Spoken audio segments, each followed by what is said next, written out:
Horas Balige Akademi, jauh dari tepian Danau Toba yang indah. Ada yang panas ya. Residivis yang mengaku peneliti itu, maklumlah ya, tiba-tiba dia jadi peneliti setelah dia keluar dari penjara. Tidak pernah punya buku, tidak pernah punya jurnal, tidak punya akun Google Scholar maupun Scopus, tetapi dia mengaku peneliti. Ya, jadi kita lanjutkan lagi sedikit. Aset Kemenpora di tangan Roy Suryo, Kumparan News. Ya, ini dari Kumparan nih, media mainstream yang datanya tervalidasi, data dari Kemenpora yang merupakan temuan dari BPK. Ya, saya baca-baca ternyata ya ada nilai aset 8,5 miliar atau total aset 3.174 item. Ini merupakan catatan atau temuan BPK ya tahun 2018, belum dibalikkan oleh si Roy Suryo ini. Ya, bayangkan, dia sering mengatasnamakan rakyat dan rakyat. Ya, seolah-olah mulut comberannya itu mementingkan ya berdasarkan kepentingan rakyat. Tetapi ya, kalau kita lihat dari infografik aset Kemenpora di tangan Roy Suryo, ya, aset Kemenpora alias aset rakyat, aset pajak rakyat di tangan Roy Suryo sampai 2018 itu masih dia kuasai, gitu loh. Ya, dia sering menyebutkan, dia sering mengatakan atas nama rakyat, padahal pada saat dia menjadi Menpora 2012 sampai 2014, uang rakyat dipakai dia ya, untuk membeli keperluan-keperluan yang tidak ada kaitannya dengan Menteri Pemuda dan Olahraga, dan itu dibeli pakai uang rakyat. Ya, anggap aja lah kasur 175 juta yang belum dikembalikan setelah 4 tahun dia menjabat sebagai Menpora. Selesai 2014, 2018 masih dia kuasai. Coba bayangkan, nggak dikembalikan sampai 2018. Kasur 175 juta, kasur mewah itu, ya pakai duit rakyat. Ya, oke, anggap aja kasur untuk kepentingan tidur dia, tidur nyenyak 175 juta. Inilah dulu ya aset yang dia kuasai sampai 2018 belum dibalik-balikkan, yang tidak ada hubungan sama sekali dengan tugas dia sebagai Menpora, yaitu peralatan pemancar 105 juta. Ya, peralatan pemancar 105 juta rupiah. Uang rakyat itu. Untuk apalah peralatan pemancar 105 juta dibeli pakai uang rakyat untuk sebagai Menteri Pemuda dan Olahraga, kecuali untuk poya-poya dia, kesenangan dia, hobi dia, uang rakyat. Dan itu dia bawa pulang setidaknya sampai 2018. Tetapi mulutnya selalu mengatakan, Pak Jokowi, yang saya inginkan adalah kejujuran dan kenegarawanan. Pak Jokowi seolah-olah hidupnya ya dengan mulut comberannya itu sekarang menghina, memfitnah semua orang. Seolah-olah hidupnya sudah paling mulia di dunia ini. Ya. Inilah, kalianlah yang menilai ini. Ya. Sebagai Menteri Menpora saat itu, apalah gunanya uang rakyat untuk membeli peralatan pemancar 105 juta rupiah, uang rakyat, pajak kita semua, hanya untuk hobinya dia, nggak ada kaitannya dengan tugas sebagai Menteri Pemuda dan Olahraga. peralatan pemancar. Memangnya dia mau apa? Memancarkan apa rupanya? 105 juta rupiah. Mulut comberannya itu sekarang seolah-olah dia berjuang untuk kepentingan rakyat. Pak Jokowi, yang saya inginkan kejujuran dan kenegarawanannya. Kejujuran apa lah ini membeli 105 juta uang rakyat pakai untuk peralatan pemancar, dan itu pun dibawa pulang. Selanjutnya lensa kamera 94 juta, kamera 65 juta rupiah. Coba bayangkan itu, sampai orang Kemenpora pun bingung. Saya baca di berita online yang lain, apalah kaitannya membeli lensa kamera 94 juta dan kamera 65 juta dengan tugasnya sebagai Menpora saat itu. Orang Kemenpora pun, sekjennya, bingung. Ya, kenapa uang rakyat, pajak rakyat dipakai oleh si mulut comberan Roy Suryo yang paling munafik ini? Ya. Uang rakyat dipakai untuk membeli lensa kamera 94 juta dan kamera 65 juta rupiah. Saya tanyakanlah dulu sama Komjen Ugroseno yang selalu membela si mulut comberan Roy Suryo ini. Coba, layak enggak uang rakyat, pajak rakyat dipakai untuk membeli hura-hura lensa kamera 94 juta, kamera 65 juta, peralatan fotografi yang cuma hobi dia, dan itu dibayari oleh rakyat. Bagaimana Komjen Ugroseno, Anda, pandangan Anda tentang ini, si Roy Suryo ini?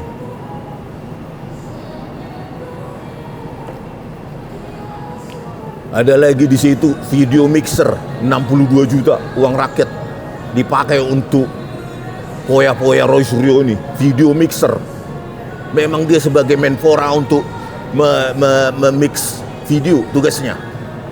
Itulah uang rakyat 62 juta. Jadi kalian yang percaya sama mulut comberannya si Roy Suryo ini, bahwa dia sekarang seolah-olah menjadi dewa kebenaran untuk rakyat, pada saat dia menjadi Menpora saja uang rakyat dipoya-poyakan dia untuk video mixer 62 juta uang rakyat, lensa kamera 94 juta, kamera 65 juta, dan itu dia bawa pulang. Setidaknya sampai 2018 tidak dibalikkan, dan itu merupakan temuan BPK. 2 tahun Kemenpora bersurat supaya itu dikembalikan. Jadi bukan hanya sekedar panci, sendok, garpu, piring yang dia bawa pulang. Ya. Ini barang-barang untuk hobi dia, dan itu dibayar rakyat, dipoya-poyakan dia tanpa bertanggung jawab. Si mulut comberan ini, saya pun baru tahu ini setelah saya googling, dan itu terrekord dalam berita-berita mainstream online. Sound system 52 juta, ini lagi uang rakyat juga ini. Sound system 52 juta rupiah, pajak rakyat dipakai dia, dipoya-poyakan dia. Pada saat dia jadi Menpora saja wataknya seperti ini. Apa mau percaya kalian terhadap mulutnya dia ini? Residivis yang mengaku peneliti, kemana-mana bawa buku orang, kemana-mana bawa buku orang, dicibir buku orang. Bukunya yang 49 halaman itu, tulisan dia dalam buku JWP 49 halaman, tidak pernah dia berani bedah halaman demi halaman, bab demi bab, karena isinya mitos dan fiksi, tidak ada ilmiahnya sama sekali. Ya. Sekarang dia kemarin menuduh-nuduh saya pengecut, pengkhianat, ya kan? Sekarang alasan SP3 saya dipakai supaya kasusnya dia dihentikan, tidak sampai di persidangan. Ya kau jauh lebih pengecut, kau lebih pengkhianat kau. Ya. Hanya ada 2 alasan mereka minta ini untuk tidak disidangkan. Karena satu, dia boleh jadi sudah minta maaf tapi tidak dikasih, dan tahu diri bahwa dia residivis, tidak bakal dikasih maaf, tidak bisa RJ. Alasan yang kedua, ya karena dia paham Dia bukan peneliti, dia mengaku-ngaku peneliti, dia mengaku-ngaku ahli, dan itu bakal dikuliti nanti di persidangan. Sekarang dia di media bisa berkelit sesuka hatinya, tetapi nanti ketika di sidang akan dikorek habis. Apa alasan Anda? Alasan keilmian Anda sebagai Anda yang mengaku sebagai ahli dan peneliti mengatakan 99,9% palsu. Jadi kalian yang masih menerima begitu saja omongan si Roy Suryo ini pada mengatakan bahwa dia melakukannya untuk kepentingan umum, kepentingan publik, kepentingan rakyat. Lihatlah jejaknya pada saat dia jadi Menteri Pemuda dan Olahraga, Menpora. Uang rakyat pun dipoya-poyakan untuk hobi dia fotografi. Peralatan pemancar 105 juta, lensa kamera 94 juta, kamera 65 juta, video mixer 62 juta, sound system 52 juta. Apakah orang semacam ini bekerja untuk publik, untuk rakyat? Pret.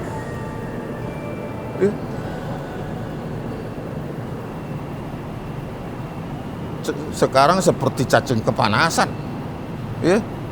Makanya kita bongkar lagi hidup si apa ini, dewa kasur 175 juta. Kita bilang jangan dewa panci atau maling panci. Dewa kasur 175 atau maling kasur 175.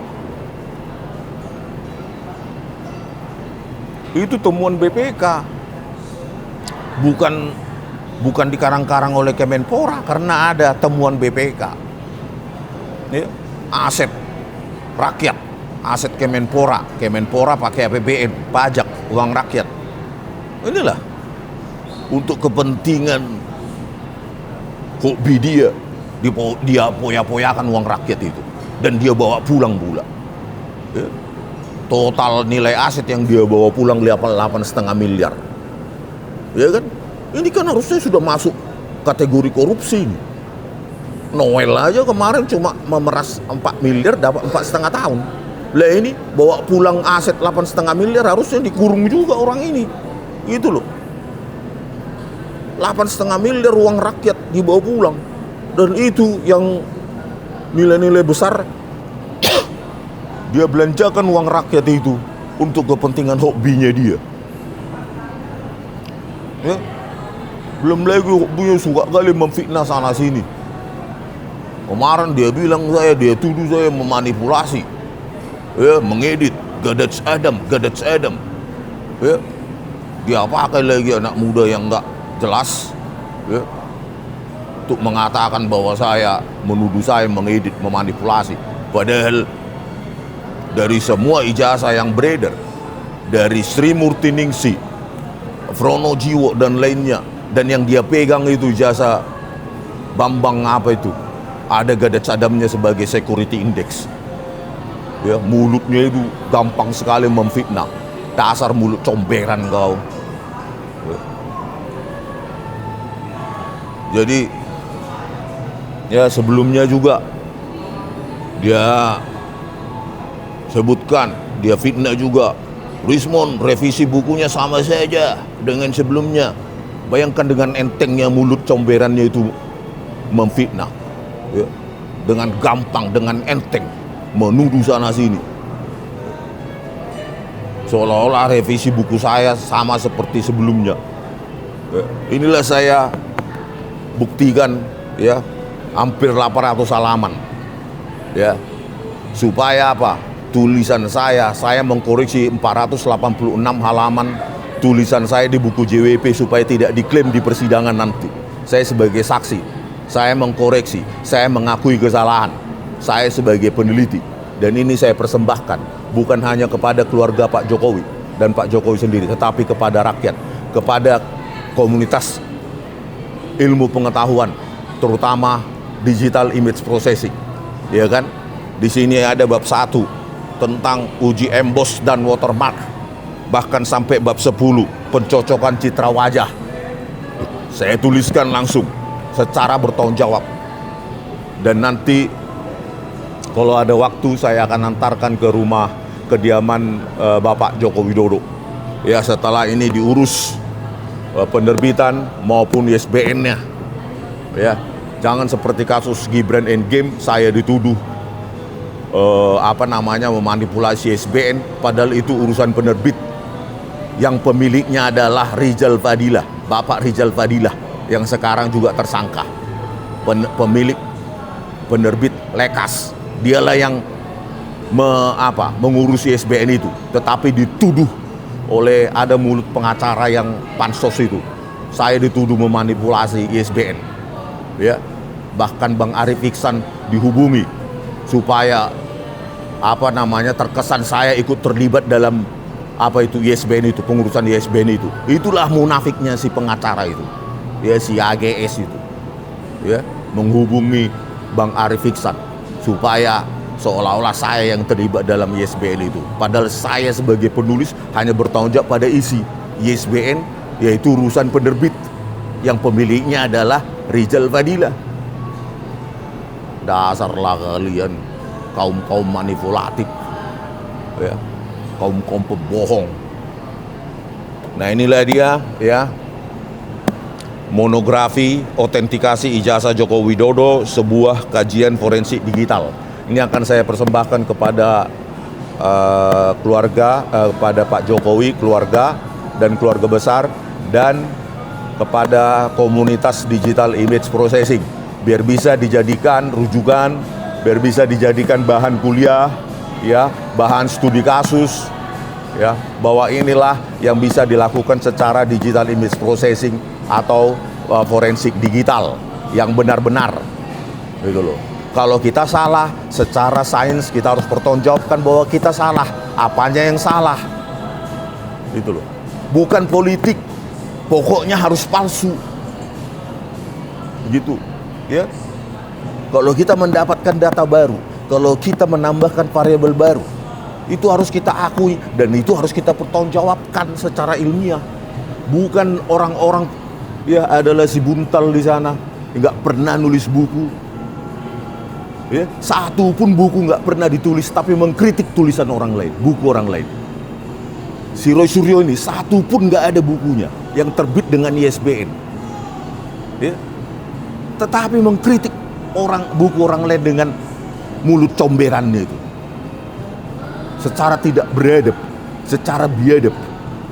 Ya. Oleh karena itu, saudara-saudara, ya, kalau kita sains, kalau kita ilmuwan, maka lawan buku dengan buku. Itu dia. Cerdaskan bangsa, buku dengan buku. Gitu. Itu namanya saintifik, itu namanya ilmiah. Bukan dengan mulut comberan, ya, yang membawa menenteng buku orang lain. Ijazah Jokowi tidak ada. Ya kan? Padahal bukunya sendiri mana? Yang 49 halaman itu tidak pernah dia kupas halaman demi halaman, bab demi bab, nggak berani karena isinya apa? Mitos dan fiksi, dan itu akan dikuliti di persidangan. Nah, ini setelah P21, maka logikanya adalah ini akan dihadirkan, disidangkan, supaya kita kuliti ini si Roy Suryo ini, apakah dia ahli, apakah dia peneliti gadungan residivis yang tidak punya Google Scholar, tidak pernah bukunya dijadikan rujukan apapun dalam bidang ini. Bagaimana orang merujuk pemikirannya kalau nggak ada tulisannya? Kan gitu. Oke, sampai jumpa. Ya, besok lagi kita bahas lebih panjang lagi tentang buku ini. Horas Merdeka.